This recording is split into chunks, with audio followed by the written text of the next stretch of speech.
Doncs res, benvinguts a tots, moltes gràcies per triar la documenta, us ho passeu molt bé amb aquesta presentació i qualsevol cosa ens aviseu. En favor de la llengua catalana a l'Aragó i per col·laborar en tots els nostres actes. En Artur Quintana, bon amic i col·laborador de Gara d'Edicions, per posar el llibre de l'autora, a la Teresa, que ens llegirà un fragment de l'obra, i a la Marta, perquè sense ella, sense el seu premi, no estarien avui aquí. Y a vosaltres por haber vingut. También especialment a Héctor, José Gracia, a Manuel Castellet, gràcies per haver vingut. He de disculpar a Nacho López Usín, director general de Política Lingüística del Govern d'Aragó, que no es pot acompanyar, però es envia els seus millors desitjos. A més, estic content de presentar aquí aquest llibre perquè en els anys 90 aquesta llibreria es demandava llibres en aragonès, Principet i altres. Probablement molts de vosaltres no coneixereu o coneixereu de passada Gara d'Edicions.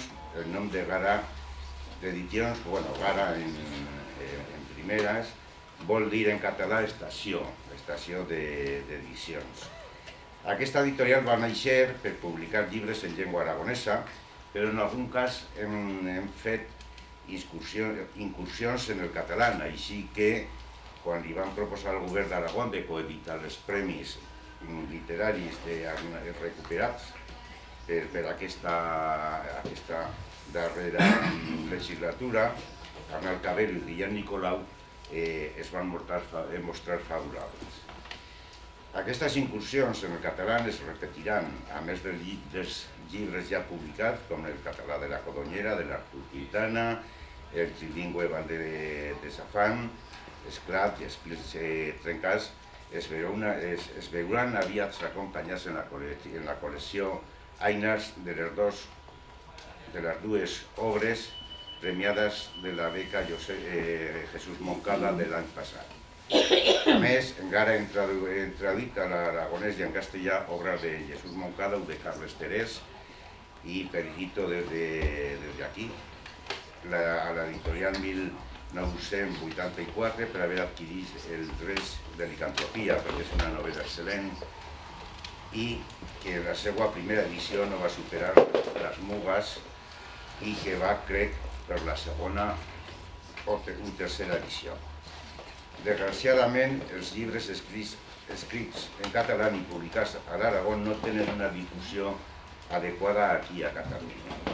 Recordo llibres, a més dels de Gara, de Prames en català i els llibres del govern d'Aragó, que està en el seu número 25, inclòs l'altre premi de Nicolau, de Marta Montblanc, La venta de l'hereva, que crec que és Ixerit, sí, està exhaurida.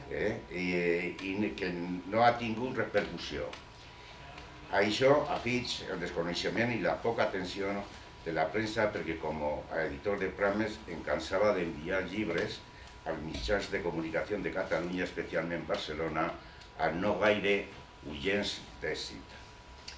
I aquesta incomunicació entre les dues parts estem decidits a trencar-la. La creació i els estudis en català publicats a l'Aragó ha de tindre major visibilitat i els nostres autors estan condenats a no ser coneguts i tenen dret a publicar en la seva terra. Estic content d'estar aquí i de poder contribuir a la creació en aquesta llengua d'Aragó, que és el català. Moltes gràcies a tothom, merci i bona tarda. El llibre Art Basel, Un revolt de l'amor, de Marta Montblanc Ribes, que avui presentem, ha estat guanyador del darrer Premi Guillem Nicolau que atorga el Govern d'Aragó a una obra de qualsevol gènere literari escrita en català per ciutadans aragonesos o vinculats en aquest país, o en aquell país. És un premi al Nicolau, el Guillem Nicolau. Guillem Nicolau era un autor català medieval de l'Aragó. l'únic dedicat a la literatura, el premi que porta el seu nom, és l'únic dedicat a la literatura en català a l'Aragó, que el govern d'Aragó convoca amb intermitències. Quan mana a l'esquerra se sol convocar, no sempre, però se sol convocar. Però quan mana a la dreta, doncs desapareix. I això fa que passem 3 o 4 biennis negres, quan mana a la dreta, que el premi es desconvoca. Si ara les eleccions que venen aviat autonòmiques a l'Aragó guanya la dreta, doncs tindrem 4 anys de bienni negre. Però si guanya l'esquerra, doncs continuarà el premi. Si no, el premi de la Marta Montblanc podria ser el darrer per una llarga temporada de Guillem Nicolau. El premi l'ha publicat Gara d'Edicions, d'en Susé, que ell és el director, i el govern d'Aragó. I és l'única editorial comercial, n'hi ha d'altres d'institucionals, però l'única comercial que publica en català a l'Aragó. No n'hi ha cap altra. N'hi ha un grapat que publiquen en aragonès, però no n'hi ha cap de comercials, però no n'hi ha cap, tret d'ell, o tret de Gara d'Edicions, que publiqui en català a l'Aragó.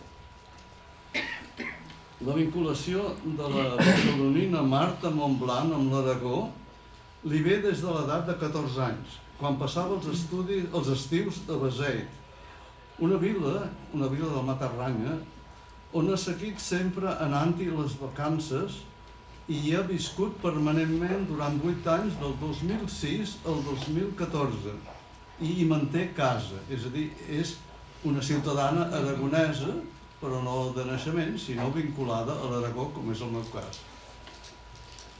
La seva aragonesitat per participar en aquest premi, és a dir, el premi es convoca a ciutadans aragonesos en català o vinculats a l'Aragó, en el seu cas és evident. Està fora de dubte, però insisteixo perquè no li mancaran detectors que diran que no és aragonès i que el premi s'ha concedit a un estranger, a un indesitjable, etc. La Marta Montblanc ha estudiat a les universitats de Barcelona i Londres i professionalment treballa en la direcció d'escena, al teatre i a l'òpera. Té un bon gruix d'obra publicada, sobretot a l'Aragó, però també a Catalunya i altres indrets, en narrativa, assaig i teatre. Li manca dels gèneres literaris coneguts la poesia. Arbàgel, el personatge que dona nom al llibre, Arbàgel, ara us en parlaré d'ell, té un rerefons real, segons diu l'autora. Es tracta d'algú que va conèixer Beseit, el seu poble matarranyenc d'adopció, quan tenia 28 anys l'any 1997, i que 2 anys més tard esdevindria figura central de la novel·la escrita aquesta a raig fet durant 2 mesos dels 4 que Marta Montblanc va passar a l'Índia. És a dir, un personatge beseità que va conèixer quan tenia 28 anys, que va escriure sobre ell quan va passar 4 mesos a l'Índia l'any 1999. L'havia conegut 2 anys abans. La versió que ara se n'ha publicat ha estat molt treballada en relació a aquesta primera feta a raig, en els detalls, però sense canvis substancials en relació amb la primera, l'actual en relació a la primera dels anys 90. Llevat o tret del darrer capítol, segons crec endevinar, no ho sé segur, però m'ho imagino. Arbàgel, el personatge central, es troba als darrers anys de la seixantena. És un home de la llei vella, que ha viscut en la seva infantesa i joventut plenament la vila de la ruralia de la Ladra, de la Fals i de la Mula. És a dir, que no hi havia cotxes i moltes altres coses. Era un món que no ha canviat fins a l'any 70, pràcticament no havia canviat des del Neolític. El Neolític va passar fa uns 10.000 anys. Aleshores, ençà, gairebé no ha canviat la cultura, però en qüestió d'uns 20 o 30 anys, una sola generació, va desaparèixer la Mula, la Fals i la Ladra. Aquest personatge viu aquest temps vell, però viu també aquest canvi brutal que ha passat a tota l'Europa rural i d'altres indrets. Tanmateix, aquest personatge ha sabut adaptar-se prou bé al daltabaix vital que el canvi sobtat li ha provocat. És un jubilat amb poca pensió, que arrodoneix la vida o la manera de viure amb un hort i uns pocs camps d'oliveres. És a dir, encara té una mica de propietat i la treballa de mala manera com pot. I d'això treu el camp, l'hort és per malviure i les oliveres per tenir algun fons monetari. I ho fa participativament. I aprofita totes les ofertes culturals que la postmodernitat rural li ofereix. I ho fa participativament a través de les associacions que hi ha als pobles. I els pobles és la vida abandonada vista des d'aquí, però també té molta vitalitat. I això ho fa tant si va de tabol amb els companys o canta el cor de l'església, sempre actiu i no pas com a pseudo-urbanita consumidor. Toca la guitarra, canta, llegeix molt, dibuixa, s'interessa força per la dietètica i el naturisme i sovint fa llargues, però molt llargues, caminades solitàries per les serralades que envolten Beseit, una zona de muntanya a l'Alt Matarranya. Aquest poble no s'anomena mai pel seu nom a la novel·la, però és evident que és Beseit a l'Alt Matarranya. I de tant en tant treballa l'hort i les oliveres. Quan no participen a les moltes ofertes culturals que li ofereix el poble, doncs treballa l'hort o passeja. I tot un plegat, en aquest personatge, un home, un pagès de la llei antiga, que ara viu un jubilat com pot, com mal pot, tot un plegat apareix una dona, la Sandra, fruit de la imaginació de l'autora, però basant-se en figures realment existents. És una jove de 30 anys, ella en té gairebé 70, que ja havia donat quasi tota la volta al país de poble en poble, i ara cito una paraula de la Marta, elaborant figuretes de fang que firava allà on es trobés. I viu d'això, d'aquest vagabundeig. I aquesta irromp de repent en la vida de l'Arbàgel que l'acull a casa. Els dos personatges comproven els molts punts en comú que comparteixen: la lectura, l'artesania o l'art i un gran afany de llibertat. La Sandra diu ben clar des del primer moment que no volia tenir arrels enlloc, que només havia vingut per a passar un temps al poble. Malgrat aquestes declaracions, no precisament propícies per a una història d'amor, entre els dos personatges principals, Sandra i Arbàgel, aquesta història d'amor esdevé realitat. Per més que ho faci per revolts i més revolts, com diu el subtítol de la novel·la. L'autora marca el ritme del procés amorós posant un senyal entre tràgic i paròdic. Aquest senyal, com els trobadors que tenien els senyals, doncs aquí també surten senyals. I aquest senyal és negar-se o no negar-se l'allioli. Quan es nega és en negatiu i quan no es nega és en positiu. Les emocions, quan hi ha una emoció dins de la narració, l'allioli funciona. I quan van mal dades, l'allioli es nega. Es tracta d'un tret, aquest de posar senyals entre paròdics i tràgics, que es troba també en altres narracions i novel·les, en altres textos, sobretot en narracions de Marta Montblanc. En paral·lel amb la història de tendresa i amor entre l'Arbàgel i la Sandra, en transcorren a la novel·la també escenes d'amor desbordat i violent amb altres amants de la Sandra, que la faran esclatar, per part de la noia aquesta, contra el maleït sentit de la possessió. Tots els altres la volen posseir sense més, i l'Arbàgel es manté sempre prudent. I la portaran a declarar a través de l'autora omniscient que ella, la Sandra, no volia seguir patint el mal endèmic del desavantatge de saber-se dona.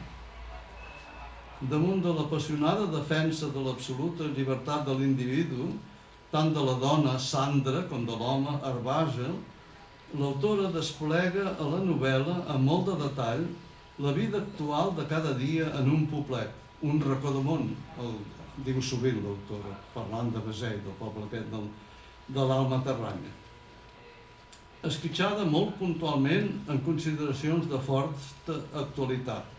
Ara cito el que diu ella, com l'emplaçament del poble era el d'un cau de serralada pràcticament despoblat, com un bon nombre de municipis al llarg i ample de la franja, És el que està passant a Terol, Terol té un terç de la població de l'Hospitalet. L'Hospitalet en té vora 300.000, Terol no arriba a 100.000 i el territori és gran com 2 províncies catalanes. És a dir, en 2 províncies catalanes viu tanta gent com a Sant Boi, que en té 70 o 80.000. I això es reparteix en 2 ciutats una mica grans vol dir 30.000, 15.000 habitants, i després poblets de 150, 173, 350, per d'aquí no passa. Doncs denuncia això, la despoblació terrible que passa a Terol, que passa a Sòria i que també passa a molts llocs de Catalunya i a València. O una altra frase: havent acabat la guerra civil i havent-nos hagut de sotmetre cruentament els falangistes. Paraules, cito la Marta, però que les diu l'Arbàgel quan la visió d'un vell jersei de llana tosca, color de terra, li suggereix aquest record de la seva infantesa. Ell no va viure la guerra directament, però sí que va viure la postguerra. És a dir, havent acabat la guerra civil i havent-nos hagut de sotmetre cruentament els falangistes. En el text, Montblanc fa servir la frase llarga, amb grans enumeracions, incloent sovint la narrativa de l'autor omniscient, monòlegs interiors dels personatges o en discurs directe teatralitzant. És a dir, hi ha la part narrativa de l'autora, que ho sap tot, que el lector no ho sap, però l'autora li conta, però també hi ha el monòleg interior dels personatges i a vegades hi ha escenes en discurs directe. Llegir una frase una mica llarga on es veuen aquests canvis. Tant hi ha el monòleg interior, com hi ha la narrativa i com hi ha el discurs directe en un cas concret. I a vegades hi ha trossos, hi ha fragments que són en teatre, parlen els personatges. I en aquests personatges els hi posa fins i tot l'autora acotacions. És a dir, dins de la novel·la hi ha acotacions als discursos que fan, no els discursos, els diàlegs que fan personatges, l'Arbàgel i altres personatges. Us llegiré el tros, si us hi fixeu una mica, és potser una mica difícil, veureu aquest canvi. Bàsicament és narratiu, però de tant en tant hi ha monòleg interior i en algun cas hi ha discurs directe. Cito un tros una mica llarg. Així que ell, envestint la decisió que havia pres, amb valentia o de cara, no va voler, això és l'Arbàgel, el dir, es muda de casa, no va voler pecar de poc provisor, i ja s'havia proveït de mitja dotzena de bombones de votar, que li costaren, primer de tot, una petita fortuna, després tràfecs, força i viatges amunt i avall, des de Tortosa al poble, que són 50 quilòmetres. Un camí per bombona, que aconseguia encabir dins dels seus 2 cavalls entre totes les altres andròmines que hi carretejava sense remei, per portar-los. Carrega i descarrega del maleter, això ja és el monòleg interior. Carrega i descarrega del maleter, entoma-les a les espatlles, arriba a la porta de casa, puja escales, busca'ls i espar, perquè no sap on posar-les. Tot està fet un oll en aquell moment. Les deixaré ben a mà. Aquí és el discurs directe del monòleg interior i a suc de paraula. Per acabar sentint dir a la iaia, nit sí, nit també, i ara parla la iaia en discurs directe, no m'encenguis l'estufa, fill meu, que el votar gasta molt i s'escola com el gra per un sac esgarrat. És a dir, en un text relativament breu hi ha 3 o 4 canvis de punts de vista que rebassen l'autor. És a dir, al final no pots seguir, has d'anar seguint. En boca dels personatges, Montblanc posa sovint paraules estripades. Quin carat de misteri, quins collons, cabró, merda, fotre fer. I ocasionalment, en la pròpia narració omniscient, sempre tenyida de monòleg interior d'un personatge, també surten aquestes paraules. No només només la diu la gent, sinó també l'autora, alguna vegada. En les descripcions, Montblanc fa un bon ús del lirisme en la metàfora i la frase feta. Cito: un cau de serralada, que és el poble aquest de Beset, un cau de serralada perdut entre les muntanyes. L'aridesa lleu dels cercs, el vent aquest fred del nord que corre per l'Aragó. Sense atrafegar-se, sense el golós tast de la llibertat, que és un dels punts bàsics. Tots volen ser lliures, però amb golosia, amb afany. Els grumolls dels seus records, sense atrafegar-se a omplir silencis. Quan estem a Volgogota no ens atrafeguem en la novel·la aquesta per omplir silencis, quan no sabem què dir, no ens atrafeguem. Si surt la paraula, surt, i si no, quedem quiets, i no passa. Més eixut que una serva. Les serves són una mena de pometes silvestres, que coneixeu, en Carner parla, les serves endreçades d'en Carner. La novel·la és redactada en català estàndard oriental, del que jo ara parlo, llevat de quan dialoguen els habitants del poble, que ho fan predominantment en el català de l'Alt Matarranya, que és una parla occidental. Ocasionalment, Montblanc posa en cursiva algun mot considerat com propi del català matarranyenc. Espígol, timó, sadurija i romer. Espígol és general, timó és només occidental d'algunes zones, sadurija és la saduritja, no que en diem aquí? Saduritja, sí. I romer, que diem romaní, i timó diem farigola, en els orientals. Aquí a Barcelona diem això fora espígol, farigola, saduritja i no. Sajolida. Sajolida. A veure, tornem. Espígol, farigola, sajolida i romaní. I ella ho posa tot en grafia normal, però la paraula sadurija, que és el que a mi em fa problemes ara, la posa en cursiva. Però, en canvi, no posa en cursiva timó i romer, que també són sorprenents des d'un punt de vista oriental. Per a ella no ho són ja. L'única cosa és aquesta sadurija, que a més és una novel·la molt cèl·lula d'un autor de Bellmunt, un poble del costat, que es titula així, sadurija. Ocasionalment, Montblanc posa... no aquests cas. I en no pocs casos, aquest català frangetí es fa també present esplèndidament en la narrativa de l'autora omniscient sense cap marca caldelati. En certa manera, aquestes herbes que us he dit abans, espígol, timó i romer, són ja del parlar d'ella, no necessàriament. L'únic és la sajolida, que aquesta sí, la trobo encara que cal posar-hi sajolida. Tampoc hauria calgut, però ho posa. I la frase final, que és aquesta. Decidit de sortir a la terrassa. Això és text d'ella, narrativa de l'autora omniscient. No parla ningú, parla ella.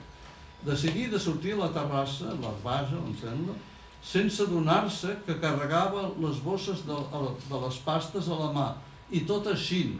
El canvi és que primer surt i al final ix, les bosses d'aquest cas. No, ella mateixa.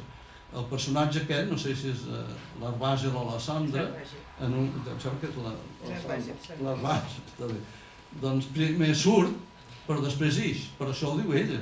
És a dir, que aquí hi ha la simbiosi total d'oriental i occidental, i les fronteres ja s'han salvat. No és que no passi res, és que està totalment integrat, que és el que cal. Quan no va bé és quan hi posem fronteres, no quan no n'hi ha. Bé, i ara acabo amb la frase obligada. Llegiu el llibre i en sabreu molt de la franja i els amors frangerols, o frangetins, o franjolins, que totes les formes són possibles. I feu-ne córrer la seva lectura als altres. Quan ho haureu llegit, i que ho llegeixin els altres.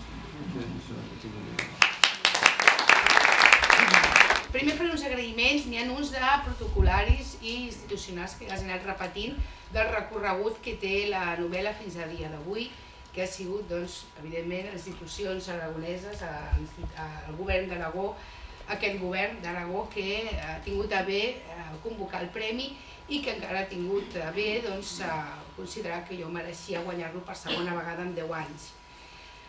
És molt important aquest premi per nosaltres virils que estem aquí, sobretot l'Artur Quintana i en José Aragüés i moltes de les persones que ens acompanyeu.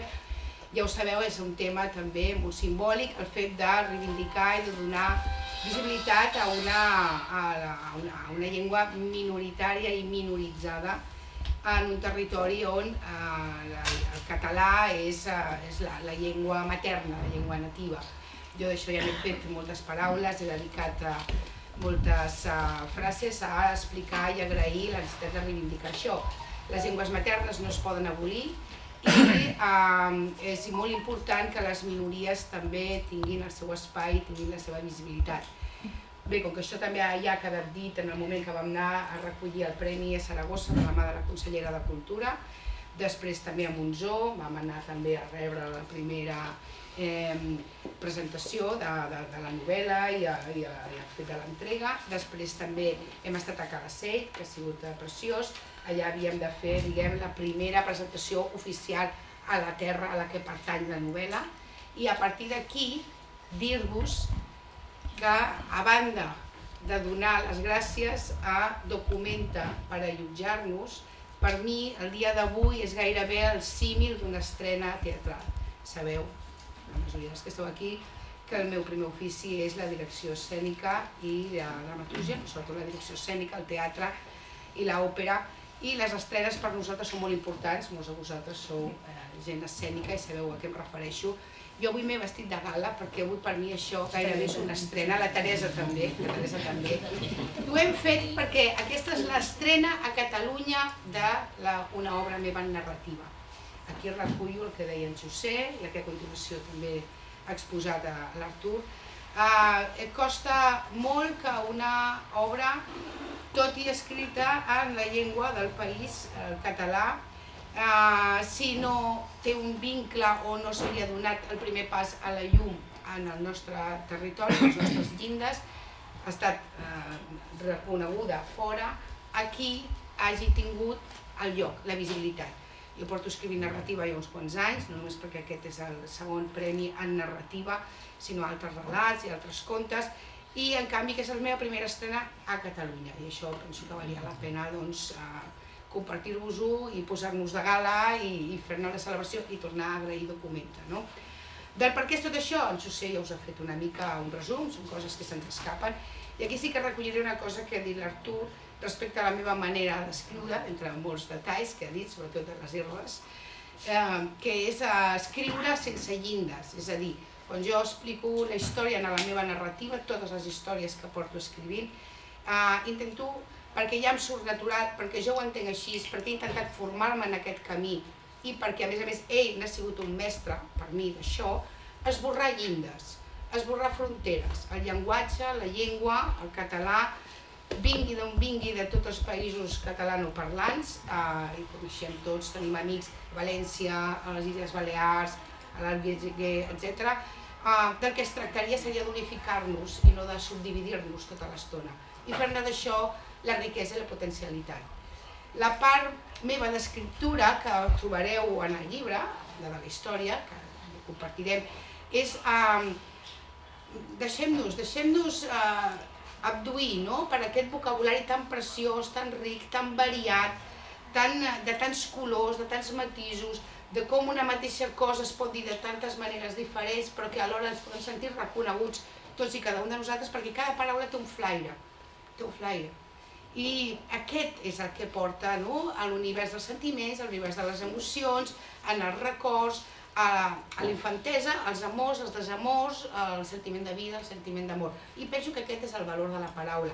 I crec que negar aquest valor a la paraula, a les paraules, és un gran crim que cometem contra la nostra pròpia humanitat, el fet de la llengua.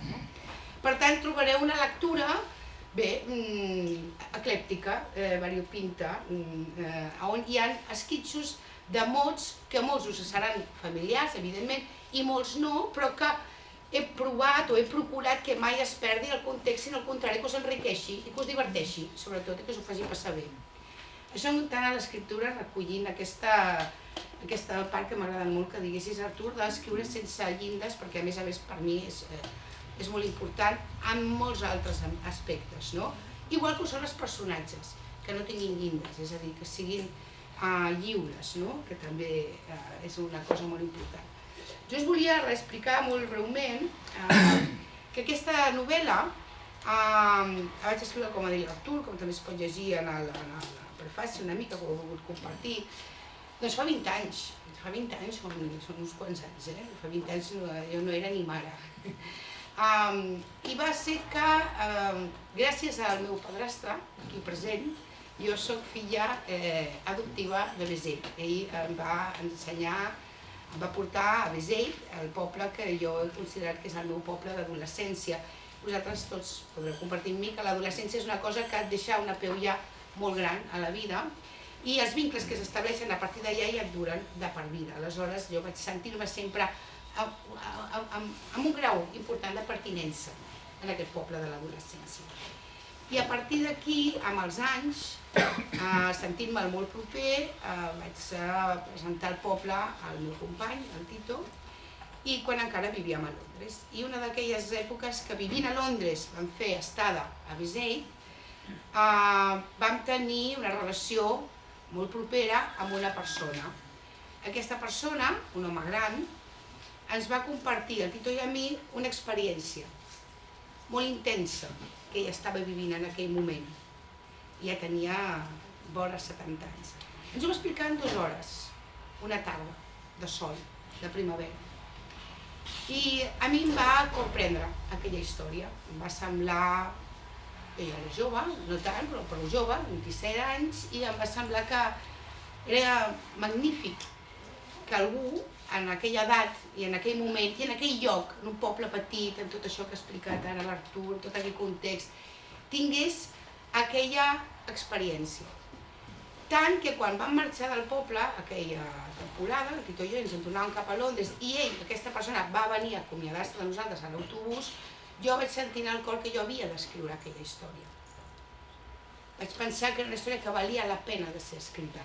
Quan escrius, i quan fas teatre, i quan crees, i quan expliques coses, històries, no totes les històries són tan interessants com per compartir, com per explicar.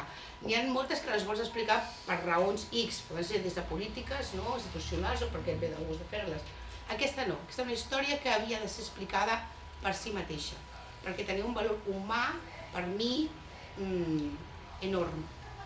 I bé, com deia l'Artur, aleshores jo encara estàvem a Londres, treballàvem, dirigia teatre, fèiem moltes coses, i vam viatjar a l'Índia per segona vegada, amb un viatge llarg, i allà era el meu moment de dir, ara vaig a posar la història damunt del paper. I la vaig escriure a raig en 2 mesos, 2 mesos i mig. Cada matí em llevava i l'escrivia a paper, a mà, a bolígraf.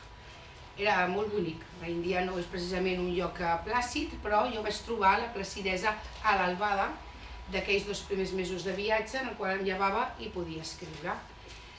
Això, com qui diu, va ser fins i tot fàcil, perquè d'una història contada en 2 hores i jo vaig treure un manuscrit de prop de 100 pàgines ja. Què vol dir? Que, clar, jo em vaig quedar amb aquella ànima d'aquella persona. Tota la resta és la creació, la ficció, la imaginació, el voler-me posar en el lloc de cada un dels personatges.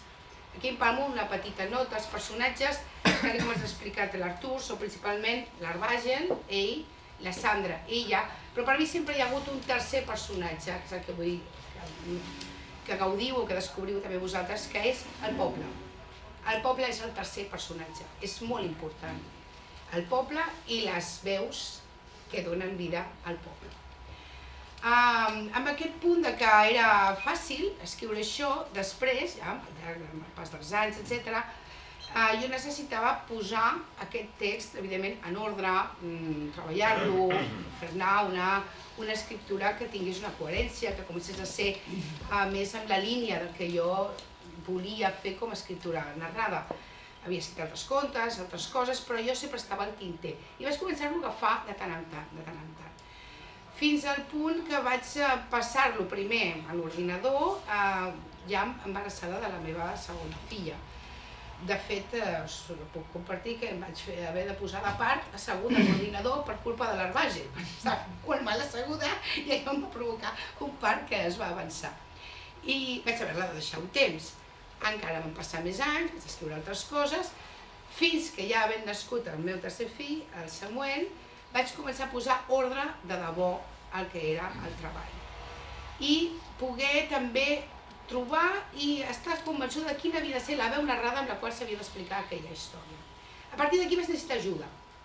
L'ajuda va ser, per una banda, a unes persones que esteu aquí, que em permetreu que les nombri, que són Mònica Tedesco, Magdala, Julián, Lluís, Comas i Tito Sánchez, que em van ajudar capítol per capítol a dir-me si allò tenia sentit o no tenia sentit. Ens ho vam passar molt bé, va ser molt divertit, va ser molt emocionant i durant molts mesos jo anava fent els capítols, els anava passant, ens trucàvem, ens parlàvem i em anaven dient això funciona, això no funciona, això cap aquí, això cap allà, això està molt bé.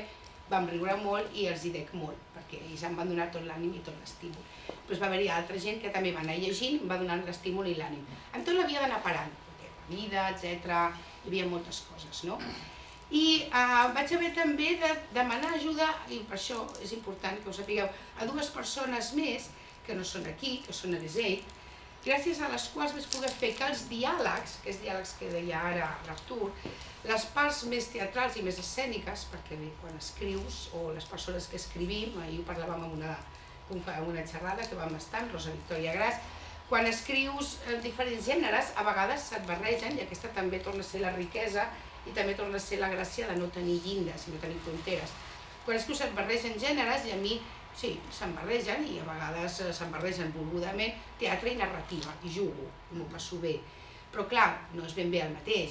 I quan tu fas parlar uns personatges i vols que sonin, ni que sigui en veu interior, com tu saps que parlarien a la veu viva, necessites ajuda de les persones que realment aquella expressió és la seva. Doncs ja van haver-hi dues persones de Beseit que amb molta estimació i amb molt de carinyo i amb molta saviesa em van ajudar a que els diàlegs que jo pensava i que estaven i que feien funcionar i fan anar a l'obra tinguessin l'estructura, inclús algun vocabulari, algun gir que realment pogués sonar com si estiguéssiu allà al poble.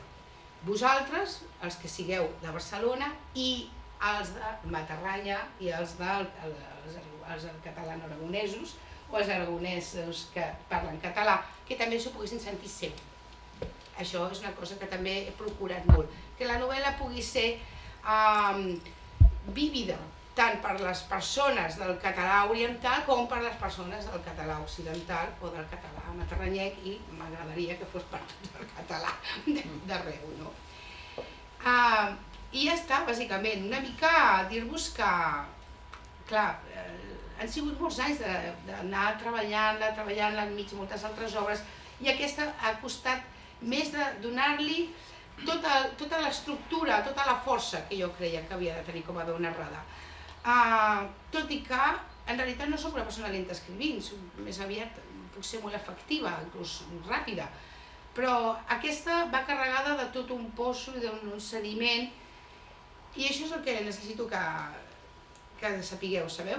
Té molta estimació, perquè té molta estimació també el personatge que va tenir la generositat de compartir-ho, de compartir la seva història amb mi, i que poc abans d'anar-se'n d'aquest món jo li vaig dir: he escrit una novel·la amb la teva història, i ella em va dir gràcies.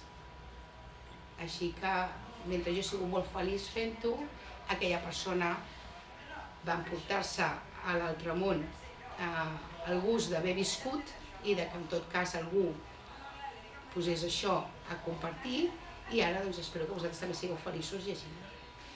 I ja està, només això. Bé, la Teresa Auró, ja sabeu, és actriu, segurament coneguda per molts de vosaltres, o gairebé tothom, és directora, és dramaturga, i fem moltes coses juntes, i no sé, ara ja que expliqui ella, perquè està avui aquí especialment ella, i no una altra. Sí. Bé, moltes gràcies per ser aquí, hi ha moltes cares conegudes i estimades, altres no, però que ara ho seran. Gràcies a la Marta per fer-me aquest oferiment, molt contenta, contentíssima d'estar a la Documenta, que per mi sempre ha estat un referent de llibreria a Barcelona, i no havia conegut aquesta nova seu de la Documenta. Ella em va regalar el seu llibre, la Marta, me'l va fer arribar d'una manera molt maca, molt estupenda, a través de correu postal, amb un sobre, que també fa sempre com molta il·lusió. I us haig de dir que per mi va ser tota una aventura llegir-lo, perquè me'l anava dosificant. És d'aquells llibres que dius, no el vull acabar, vull que duri més i més, no? I crec que això sempre ja és un molt bon senyal, no? m'ha posat en un compromís gran, perquè el problema ha estat escollir quins fragments llegir avui, perquè realment hi ha tants fragments tan macos, tan diferents, no? Tant a nivell d'estil, a nivell de força, a nivell de tots els universos que has anat transitant en aquesta novel·la, que no sabia quin escollir. I potser els que m'agradaven molt i molt i molt em semblaven com avançar massa, no? Dius, no, crec que has de donar una mica allò, no? Un tast, no? Una degustació i que la gent agafi ganes de llegir el llibre i no fer spoiler, perquè hi ha un final maquíssim del llibre, jo us ho avanço, perquè pels que no ho veiem, un final meravellós que clar deia, oh, no. I simplement dir-vos que per mi de tot el que heu explicat, Artur, que m'ha encantat, i Marta, i que els que potser ja heu llegit el llibre ja ho pogut transitar també, per mi la història més m'ha portat una cosa que penso que ens uneix i que ens interessa molt, no? Que és la història dels arrels, de la identitat, no? Què significa estar arrelat? Per mi en aquesta obra hi ha un tractament de dos personatges, hi ha un tercer que és el poble, però aquests dos personatges fonamentals per mi són l'expressió de dos diferents tipus d'arrelament igualment vàlids tots dos, i no sempre ben entès. És l'arrelament de la terra, d'identificar-se amb la terra, on has nascut, on has viscut, els costums que t'ha vist néixer, tot això, la identitat, que no en diem, i l'altra és les arrels al vent, les arrels aèries, que penso que són tan o més importants perquè a vegades ens obren més fronteres, i que és un tipus d'arrelament que ve representat per la Sandra. I penso que a més està molt ben buscat, perquè clar, ell és la terra, ella és l'aire, no? És el sol i la lluna, vull dir, però sobretot jo penso que aquesta defensa de la identitat, que no sempre ha d'estar en aquest tipus d'arrelament terrenal, sinó que realment el viatge i la identificació amb tots els diferents paisatges que anem transitant és un tipus d'identitat molt i molt important. I bé, us llegiré una mica, espero fer-ho molt bé. És difícil, llegir aquestes. Espera, m'he posat les ulleretes. Bé. Començaré pel començament, perquè és molt bon començament.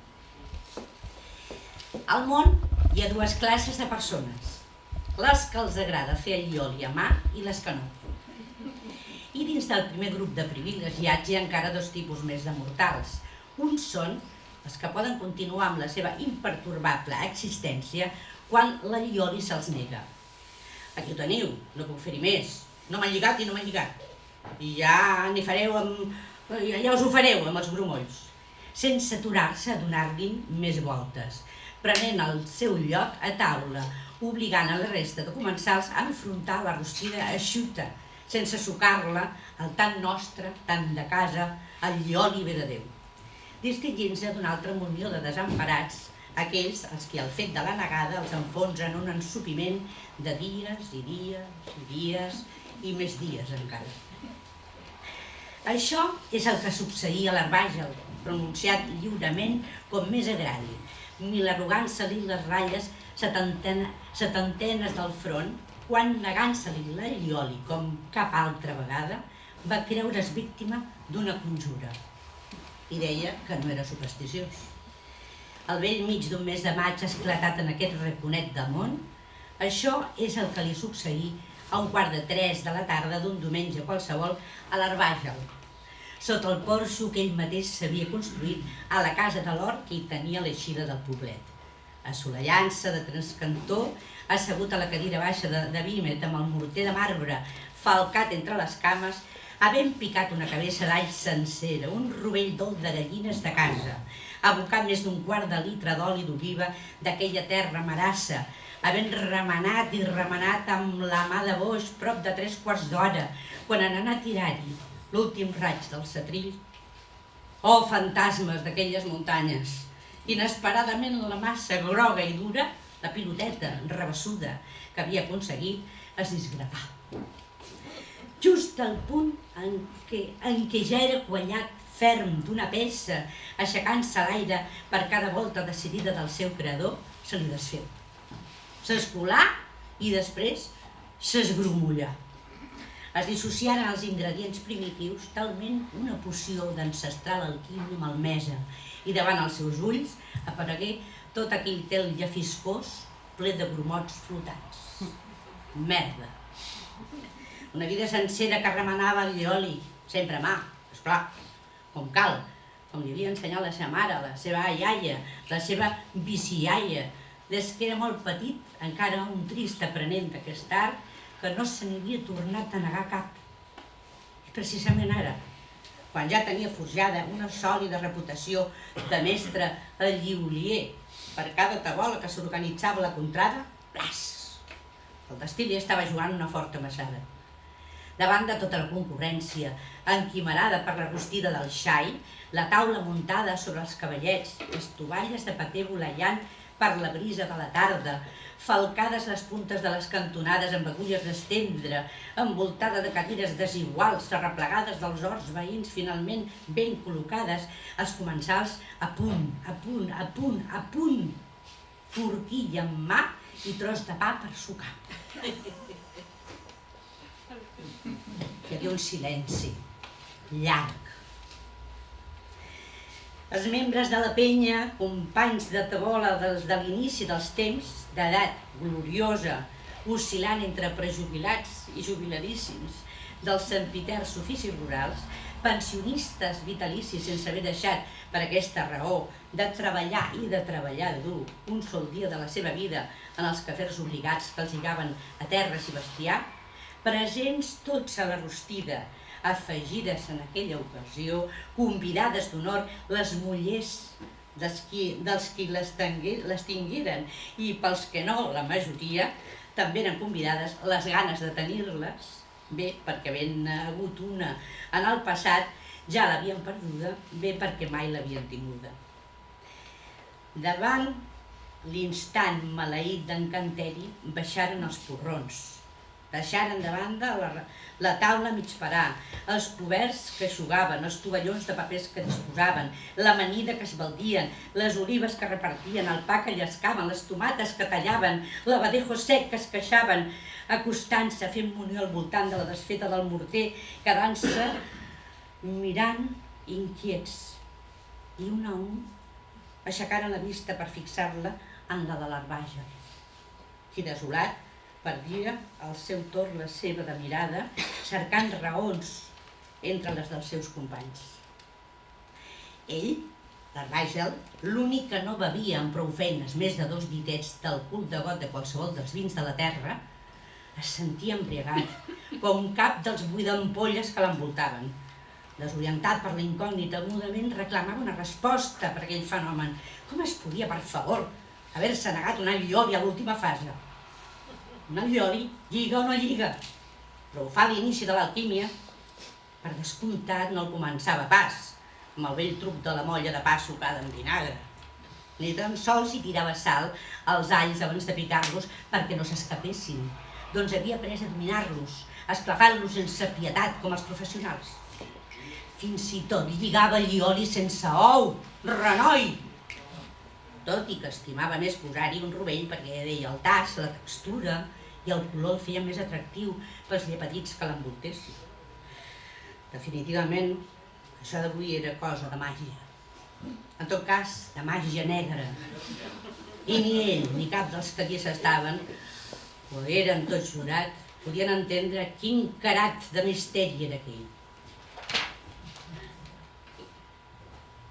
A tu no se t'ha negat l'allioli. A tu se t'ha negat el cervell des del dia que va marxar la Sandra. La Sandra.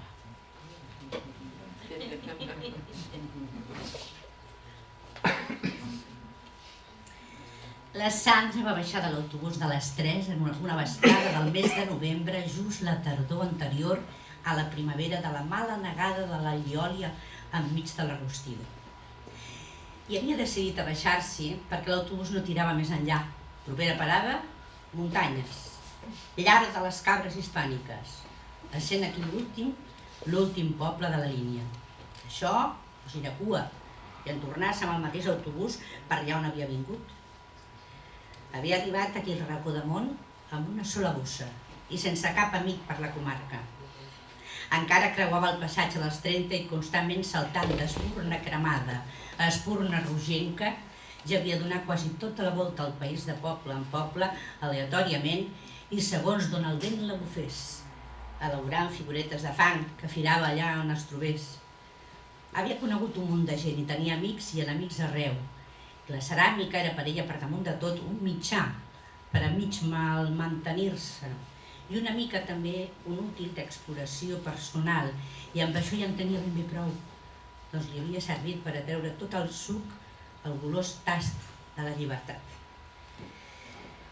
Encara a l'entrada del poble, havent passat un bell munt de minuts d'ençà que l'autobús l'hagués deixat allà, es mira el pont de Sant Roc sobre el riu Cabalós, al punt de cristall pel fred de la tarda, i tot creuant-lo va decidir-se. Sí. Sí, quedaria un temps per aquí. Va donar una volta sobre ella mateixa i prengué mires del seu entorn. El paisatge que se li obria al davant s'ho valia. Va començar a remuntar els estrets carrerons població endins, trepitjant l'empedrat romà subsistent. Encara no li apetia preguntar a ningú amb qui es pogués creuar, res que l'ajudés a orientar-se. L'aventura d'enfilar-se per aquelles costes i descobrir per ella mateixa on s'encovava el rovell del poble que havia acabat d'escollir, la satisfeia. I intuïtivament s'encaminà costereta a costereta cap a la plaça Major. I arribà ofegada. S'assegué a la terrassa del bar, demanà un cafè amb llet, s'encengué una cigarreta i mirà al seu voltant. Hi havia dos iaios asseguts en taules oposades. L'amo del cafè entrava i sortia netejant les cadires amb un drap ennegrit. El sol era agradablement càlid, tot i que aquella regió s'endevinava molt freda i seca a l'hivern. Va corroborar que l'emplaçament era el d'un cau de serralada pràcticament despoblat, com un bon nombre de municipis al llarg i a l'ample de la franja. I encara que no es trobaven en realitat a molta alçada del nivell del mar, els 800 i escacs metres que havia llegit a la descripció geogràfica del plafó de l'entrada del poble era prou com per sentir-se aïllada enmig d'aquelles muntanyes. Tan aïllada com ella necessitava. Al cap d'una estona, un dels iaios, que amb l'arribada de la Sandra havia interromput durant un parell de minuts la conversa que mantenia amb l'altre per damunt les taules buides que els distanciaven, va evidenciar la seva presència, corroborar la seva qualitat de nova. Confirmar que cap parentiu la lligava amb alguna de les 436 ànimes que habitaven el poblet durant els mesos d'hivern, i per tant que ningú la coneixia per allà. Ella, per la seva banda, encetà el seu protocol d'arribada. Com sempre feia en aterrar a un lloc nou, preguntava entre la gent del poble qui podia donar-li allotjament. No podia permetre's pagar una pensió, i encara que ho hagués pogut o volgut fer, allà ho hagués tingut magre.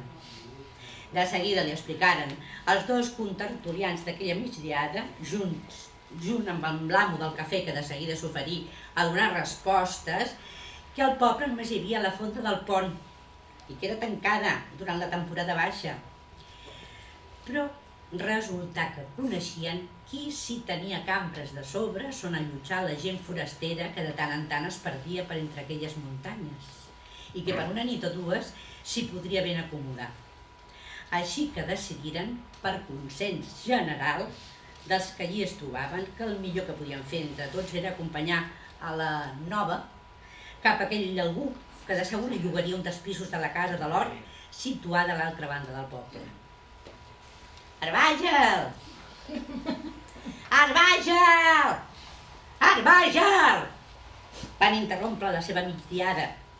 Quan va comparèixer a l'entrada, estava despentinat, tota la clenxa de cabells grisosos aixecada al costat contrari del que s'entossudia a pentinar-se'l, la cua desfeta baixant les 4 grenyes pel davant dels pectorals i la camisa de quadre sense any ni moda, cordada pel botó equivocat. I mig dins, mig fora dels pantalons mig caiguts, mentre es col·locava un tirant que mig li queia per tenir-lo mig mal enganxat. Tots els acompanyants de la Sandra, ara més de 5, ja que s'havien anat afegint un parell més d'ànimes pel camí des del cafè de la plaça Major fins a l'arribada de la llar de l'Arbàgel, I justet, quan obria la porta, veia com la veïna del davant eixia decidida de casa per afegir-se també a la munió i no quedar-se sense escorcollar a la nova. Entrellaçaren a l'uníson les seves veus, fent exhibició dels assaigs a la coral, tot reclamant l'atenció de l'Arbàgel, perquè l'atengués la petició. Un cop dits els què volem i què hauries de fer tu per aquesta estrangera que ens acaba d'arribar, l'Arbàgel, amb penes i treballs, intentà dissoldre la tropa. I la Sandra, donant un discret, però no per això menys tallant, gràcies, entrà a casa de l'Arbàgel. La Sandra deixà la bossa en terra, es fumà una cigarreta al terrat, mirant el camí per on havia arribat el poblet i somrigué. Sí, has de dir altre cop. Soc a bon port. Gràcies. Moltes gràcies, Teresa. Ha sigut molt especial per mi sentir-te. Sentir com li donaves vida a tot això, traspassar del paper, això sí que no m'ho esperava. No m'esperava que arribéssim aquí, així que moltes gràcies. Bueno, voleu preguntar alguna cosa? Tenim ganes de saber alguna coseta més? No tenen ganes de anar a llegir. Jo vull que la Teresa vingui a casa meva i me'n llegeixi, perquè és la millor.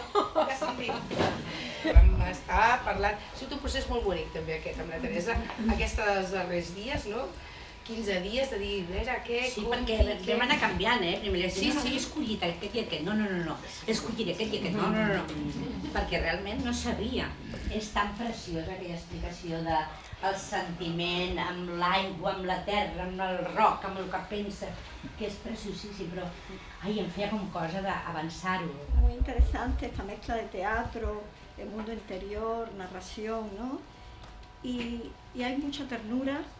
Hay mucho amor ahí y hay algo muy vivo. Cuando lo sientes, bueno, además de que Teresa es actriz, pero se siente algo... Ya yo lo presentía cuando él estaba leyendo el material.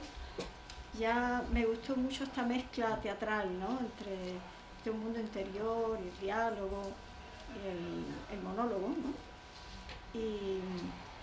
Y a la vez es algo, bueno, no sé, a lo mejor pensaba inclusive, uy, qué interesante esto, no solamente llevarlo al teatro, sino hacer algo cinematográfico con él, ¿no? Porque también es muy visual. Y tiene sentido el humor. Tiene un sentido, porque me recuerda a mi padre, ¿no? Tiene un sentido de humor ahí subyacente, muy gracioso, muy vivo. Entonces, es verdad que es un lenguaje literario, pero te acerca mucho, tengo la sensación de que acerca mucho a algo vital que se convierte casi en algo plástico y visual, ¿no? De una manera muy natural, ese ha sido mi trabajo que por eso he tardado muchos años en decir, ahora está completa, ahora vamos a ver cómo sale a la luz. Antes de ganar el premio, tengo que decir, hubieron 2 editoriales interesadas en la novela, finalmente, hace 1 año y medio, pero como la tenía puesta en fallo, y yo siempre creí que su lugar era el Guillem Nicolau, bueno, pues aposté por ello y gané. Pero mucha gente la ha leído antes, entre aquí algunas de las personas también presentes, y el tema cinematográfico ha salido ya varias veces. O sea que de alguna manera, sin quererlo, porque no era premeditado, pero sí que era buscado esa cosa vital, forma parte de mi manera de escribir también. Tú le pones el adjetivo vital y te lo agradezco mucho porque yo me siento muy identificada con esto. La gracia está en conseguirlo, una cosa es proponérselo, ¿no? La otra es conseguirlo y llegar de esta manera como tú me expones con este pequeño apunte, ¿no? Que has tenido. Pero la idea del visual y del cinematográfico es algo que ya lleva unos cuantos años, algunas personas concretas que la han leído y que han dicho, esto, Marta, algún día debería de poder ser una historia contada en cine. Ahora, bueno, ahora tiene que viajar, por eso es un gran estreno, por eso nos hemos puesto de gala, porque por fin hemos llegado aquí y ahora tiene que viajar, volar. Vosotros seréis los que iréis diciendo si esta historia, pues bueno, tiene que seguir creciendo. Tinc una sèrie de relats escrits que tots donen volta a la mateix univers de ruralia i és una cosa que van anar naixent a partir de després de començar l'Arbàgel i de les parades i tornades, perquè per mi no és Besaid en si mateix. Evidentment és la font, però no és Besaid en si mateix. És un poble que m'he inventat. És un univers de ficció en el qual succeeix això allà com podria succeir a una altra banda. Aleshores aquí també deixo un marge a la imaginació i on aquesta dicotomia de l'arrelament i de la llibertat i les persones, les figures, els éssers humans són prototipus tant d'allà com de qualsevol altre racó de fet del món. Així que és Besaid és un secret. Així que... Molt bé.